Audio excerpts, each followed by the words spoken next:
Motivé par le contenu de ces projets faits dans son office, a promis la collaboration du gouvernement pour la finalisation et la mise en œuvre du projet qui vient appuyer les efforts de l'exécutif congolais dans l'amélioration des techniques pour la sécurisation de la population congolaise.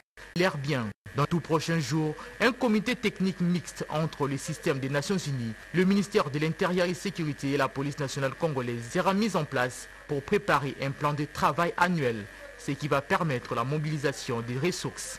Nous souhaitions assurer une appropriation pleine et entière de la part de son Excellence de ce programme qui a été travaillé, développé avec les équipes du ministère de la police nationale congolaise. Dans la même journée, le vice-premier ministre, ministre de l'Intérieur et Sécurité, Jacques Chabani Loukou, s'est entretenu avec les représentants du programme Appui à la réforme de la police. Ces échanges ont tourné autour de l'évaluation à mi-parcours du programme d'appui logistique et de la formation des policiers. C'était l'occasion de pouvoir examiner point par point les avancées, mais aussi les points d'attention sur cette mise en œuvre. Signalons par ailleurs que ce programme qui a été mis en œuvre depuis 2022 est financé par l'Union européenne pour le renforcement logistique de la police nationale congolaise. Les travaux de la retraite du groupe technique d'experts sectoriel du climat des affaires ont été lancés cet avant-midi par le vice-premier ministre, ministre du Plan des Assises, qui vise à évaluer la feuille de route des réformes gouvernementales. C'était à Mbouela Lodge, dans la province du Congo central, nous dit Yvette Makoutima. C'est un moment de réflexion entre experts avec comme objectif d'évaluer la feuille de route des réformes gouvernementales telles que recommandées par le chef de l'État Félix-Antoine Tshisekedi Tshilombo. Présidé par le vice-premier ministre et ministre du Plan et de la coordination à l'aide au développement, Guylaine Yembo-Mbouizia. Cette retraite vise à identifier les contraintes et obstacles à la mise en œuvre de cette feuille de route et d'y proposer des solutions idoines. Guylaine Yembo-Mbouizia a rappelé aux différents experts et participants l'importance de la question sous traitement. Aujourd'hui, nous avons un monde des affaires qui bouge et nous avons des exigences sur le plan de la diversification économique de notre pays. Et tous les autres challenges que nous avons le cadre macroéconomique à maintenir pour permettre aux investisseurs d'avoir un cadre qui leur permet de développer leurs activités dans tout ce qui est études, mais aussi par rapport au pouvoir d'achat, comme vous le savez, dans des engagements du chef de l'État. Le directeur général d'intérim de l'ANAPI s'est réjoui du fait que, dans ce deuxième quinquennat du chef de l'État, la question relative à l'amélioration du climat des affaires et de la promotion de l'entrepreneuriat demeure une priorité. Le professeur Bruno Tchibango Kabaji a appelé les experts présents à travailler avec amour et sacrifice pour contribuer au développement du pays par l'amélioration de son environnement des affaires. Organisé par l'Agence nationale pour la promotion des investissements ANAPI, en collaboration avec Transform, un projet de la Banque mondiale, cette retraite d'experts du climat des affaires va se clôturer le 17 août 2024.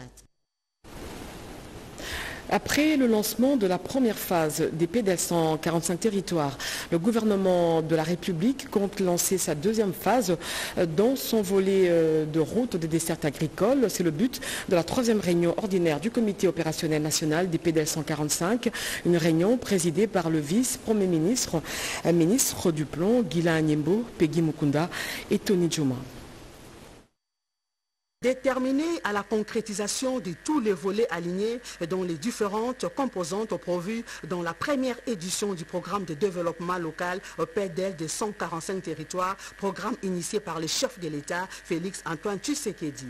Voir dans quelle mesure les volets routes des PDL de 145 territoires pourraient être lancés afin de proposer une feuille de route à suivre pour le lancement des autres composantes et volets du programme. Autant d'objectifs poursuivis au cours de la troisième réunion ordinaire du comité opérationnel national du PDL 145 territoires, présidé par le vice-premier ministre, ministre du Plan, Guylaine Yembo. Il fallait redynamiser ce programme qui est très important pour notre pays parce que c'est un programme qui résume bien la mise en œuvre de la vision du chef de l'État, voir les niveaux d'exécution tant physique que financière du projet et à partir de là évoquer toutes les difficultés rencontrées dans les projets et projeter bien entendu la poursuite et comme je disais, la redynamisation du projet.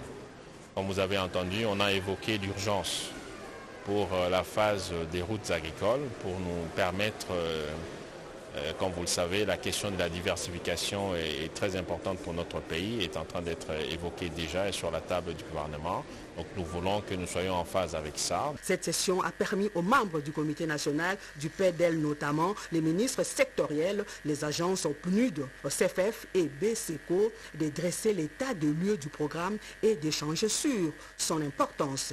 Une occasion pour les membres de ces agences d'expliquer en long et en large à l'Assemblée l'état d'avancement du programme au cours d'une projection des différentes réalisations en termes d'infrastructures et d'ouvrages dans de nombreux territoires de provinces concernées. Ils ont également fourni des détails sur les fonds décaissés et les obstacles rencontrés sur terrain. Ajoutez à cela les témoignages des bénéficiaires du programme, également les propos des membres de suivi du programme des territoires ciblés. La rencontre a été marquée par une photo de famille avec les membres du gouvernement sectoriel.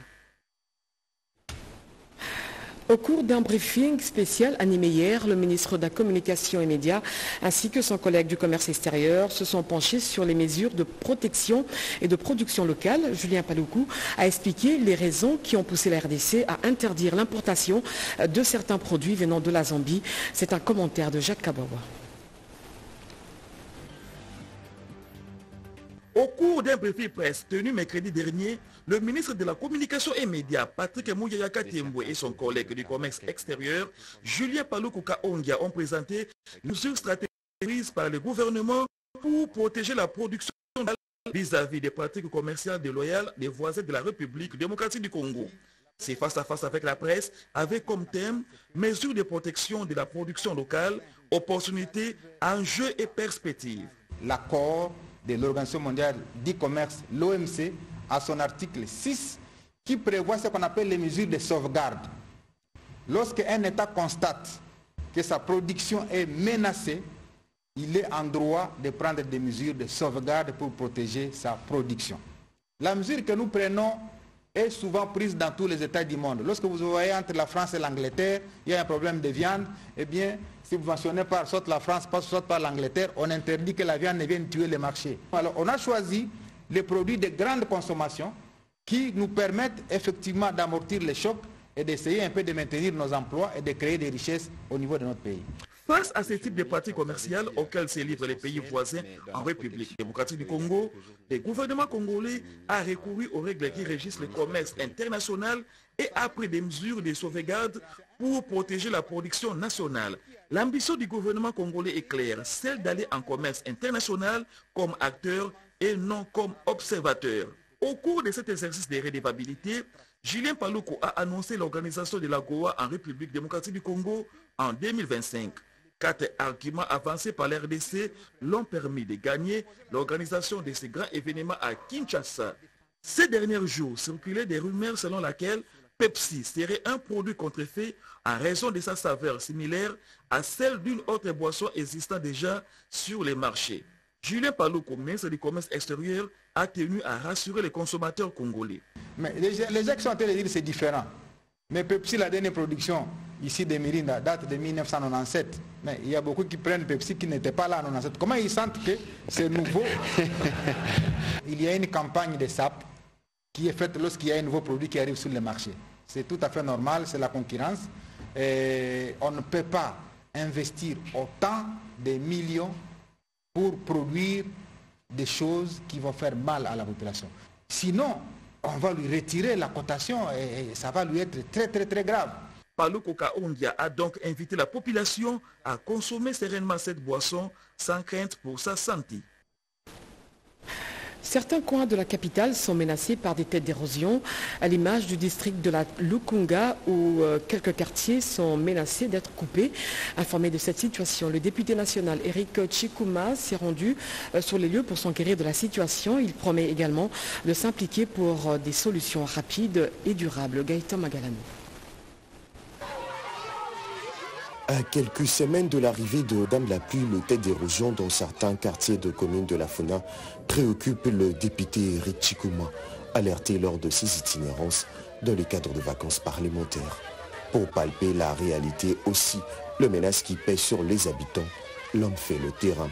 Et qui jusqu'à l'école monte bien un rapport traité. Et c'est quand on a vu ce bâtiment et du boulot comment il m'a dit pas un bango, mais tu m'as dit que bien on malé petit comme on a baba la boule mbemba. Aux préoccupations de la population, attention particulière d'Éric Chikuma, le bourgmestre de communes concernées, associé à cette activité. Makala, Bumbu et Selembao sont des communes frontalières et qui connaissent les mêmes difficultés, le même problème d'érosion. C'est un plaidoyer que nous avons déjà commencé au niveau du gouvernement central. Le problème est déjà sur la table du ministre d'État, ministre des Infrastructures, Travaux publics et Reconstruction. Et je pense que dans les 48 heures, les 72 heures, il y a une équipe d'experts de l'OVD qui fera une descente également sur terrain pour pouvoir faire des études et proposer des solutions au gouvernement pour que la population, avant la reprise de pluie, commence à voir que ces solutions voient leur début. Transformer le désirata de la population en solution, c'est le devoir de l'élu du peuple Éric Chikuma tient que cette urgence soit inscrite dans les priorités du gouvernement pour anticiper sur les catastrophes.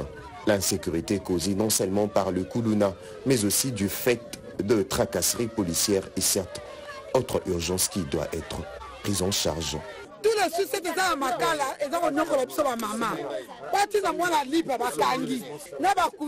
On a eu à discuter tout d'abord avec les autorités communales, avec qui nous avons passé en revue la situation de chacune des communes.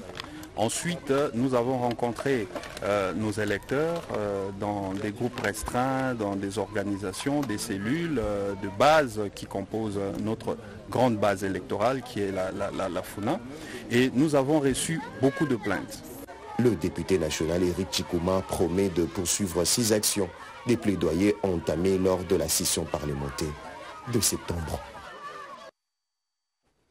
Lancement de l'atelier de validation sur la présentation de la politique nationale de la promotion et de la protection des droits des personnes vivant avec handicap. C'est la ministre des Affaires sociales, Action humanitaire et solidarité, représentante du Premier ministre qui a procédé à l'ouverture des dits travaux. Betty Amani.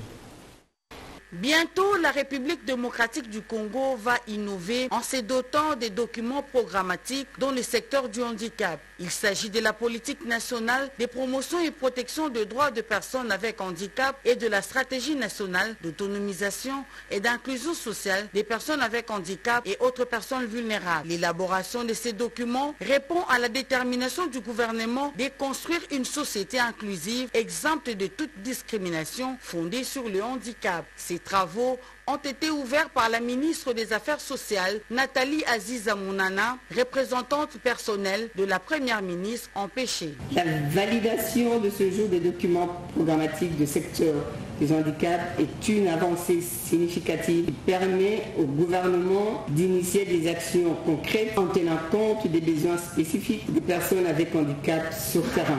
Pour la ministre déléguée en charge des personnes vivant avec handicap, Irène Sambo-Diatam, la tenue de ces assises permet à la RDC de consolider ses efforts dans l'organisation de la gouvernance du secteur du handicap. 5 ans après, grâce au nouveau leadership politique national incarné par le président de la République, Félix-Antoine Tshisekedi Tshilombo, cet enfant pauvre du gouvernement se voit comblé par l'existence d'un cadre légal et réglementaire approprié et d'une administration répondant aux spécificités du domaine du handicap. Ces documents, appelés à subir des enrichissements, ont été produits par les consultants professeur Henri Limbaka, recruté par la Banque mondiale. Au regard de la transversalité de la donne handicap, les experts de ministères sectoriels, les organisations des personnes vivant avec handicap, la société civile, les communautés locales et les partenaires seront mis à contribution pour produire des documents à hauteur de besoins réels des personnes vivant avec handicap.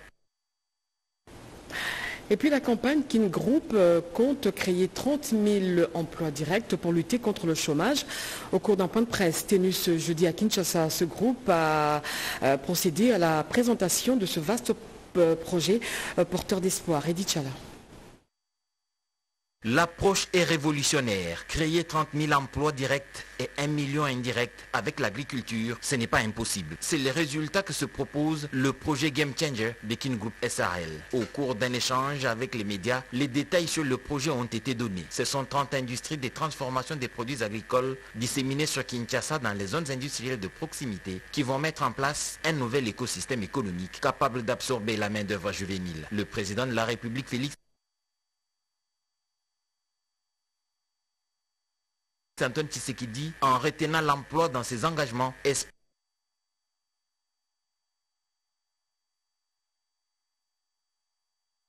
en l'essor du secteur privé. Ainsi donc, l'amélioration du climat des affaires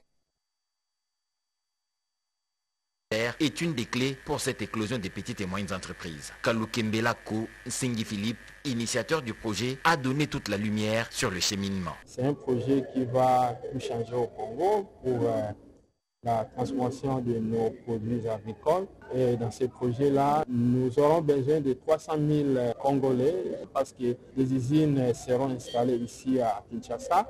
Pareille initiative, bien menée et dupliquée sur l'ensemble du pays, avec son potentiel agricole, il y a lieu de réduire sensiblement le chômage. Des informations diffamatoires publiées à l'endroit des directeurs généraux des entreprises du portefeuille et établissements publics par des journalistes véreux, ainsi que les cas d'harcèlement, des sujets au centre des échanges entre les communicateurs des différentes entreprises au siège de l'Association nationale des établissements publics et entreprises du portefeuille. Yolande Voka pour ce commentaire. C'est une citation devenue célèbre. Avant de croire à ce que dit la presse, cherchez à savoir qui paye l'encre. La diffamation, une infraction de droit commun, dont sont victimes très souvent certains directeurs généraux des entreprises membres de l'ANEP, avec un impact sur la production. En réunion autour du secrétaire exécutif de l'Association nationale des établissements publics et entreprises du portefeuille, les communicateurs délégués de ces entreprises montent au créneau. Ces derniers temps, plusieurs cas de harcèlement de mandataires par la presse et les réseaux sociaux. Cette situation est de nature non seulement à salir et à ternir l'image de ces mandataires ainsi que des entreprises qui dirigent, mais aussi de perturber la paix sociale au sein de ces entreprises. Des sanctions seront prises en cas de non-observance des dispositions légales. Avec le chargé de communication, nous avons identifié 2 sources qui véhiculent ces informations erronées. Il s'agit d'abord d'une source interne, et sont les mandataires eux-mêmes. Le conflit entre mandataires fait que certains puissent utiliser la presse pour salir les autres collègues mandataires. Et 2, il y a les agents et cadres des entreprises dont certains se considèrent comme des potentiels mandataires. Ils estiment que la place qu'occupent les actuels leur reviendrait de droit. Des séminaires sont projetés à venir pour les mandataires des entreprises de l'État à faire face à de fausses informations à des fins diffamatoires. Le trafic entre la RDC et le pays a repris à la frontière de Kasumbalesa.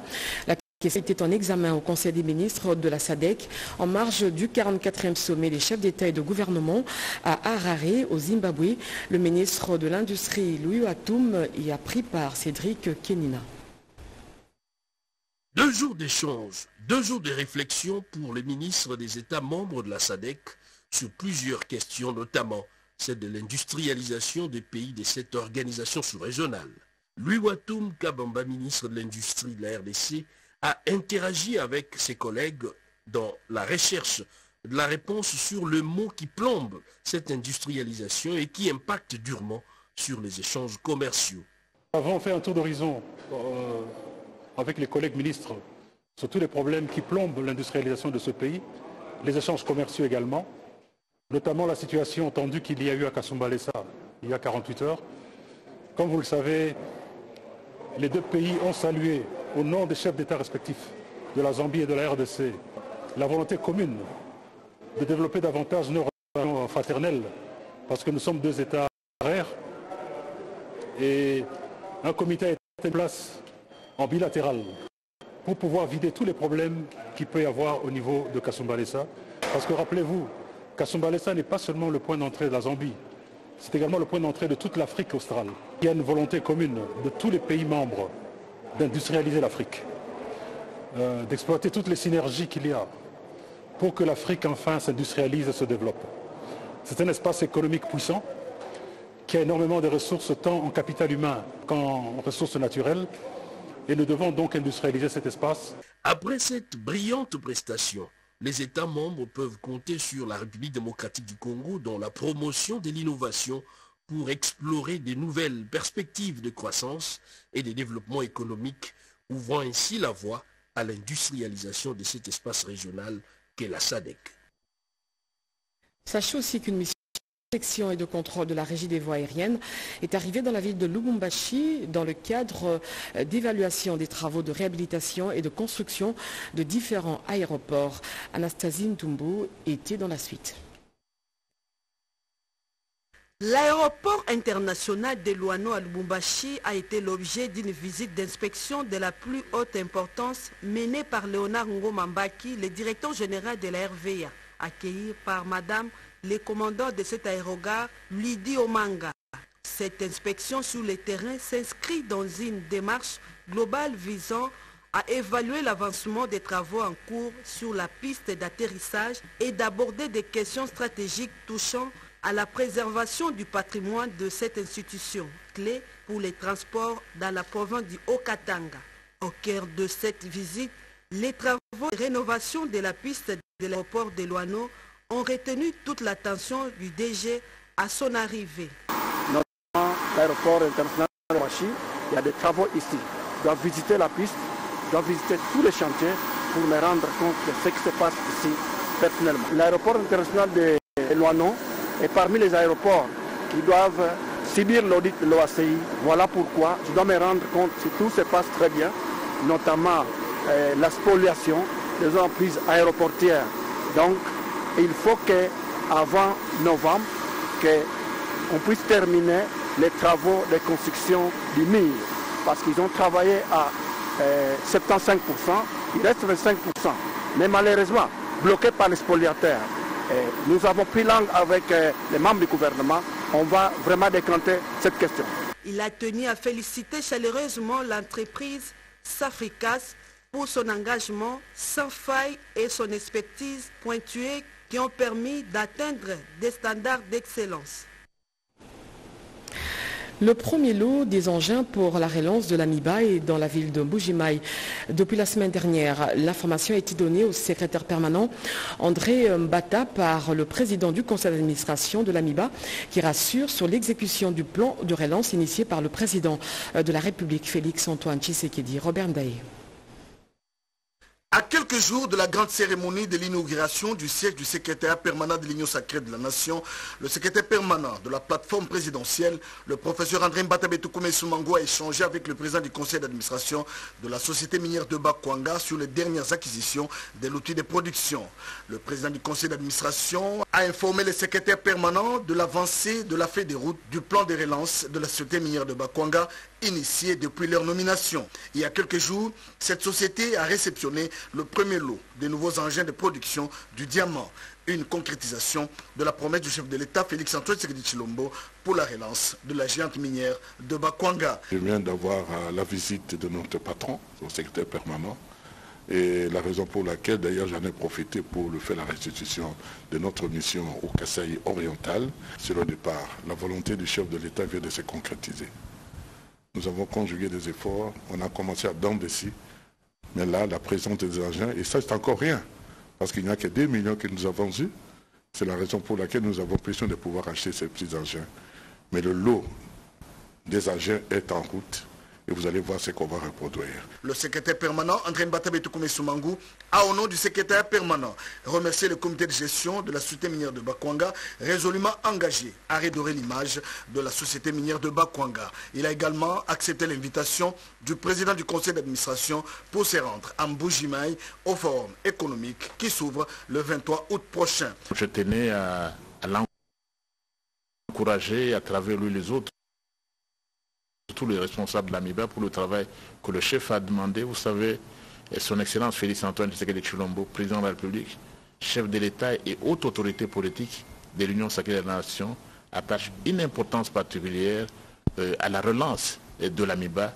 Et je suis heureux que le travail se fait dans ce sens-là. Sur le boulevard du 30 juin, trône désormais le grand panneau géant qui indique clairement l'adresse du siège du secrétaire permanent de l'Union sacrée de la Nation. Le professeur André Mbatabe Soumangou, qui tient au détail à inspecter le dernier travaux du finissage avant l'inauguration. Il est satisfait de l'avancement des travaux. Désormais, l'Union sacrée de la Nation a une adresse claire et fixe. Voilà, ce journal est complètement terminé. Merci à Yolande Voka qui l'a réalisé. Je vous retrouve demain à 20h avec le même plaisir.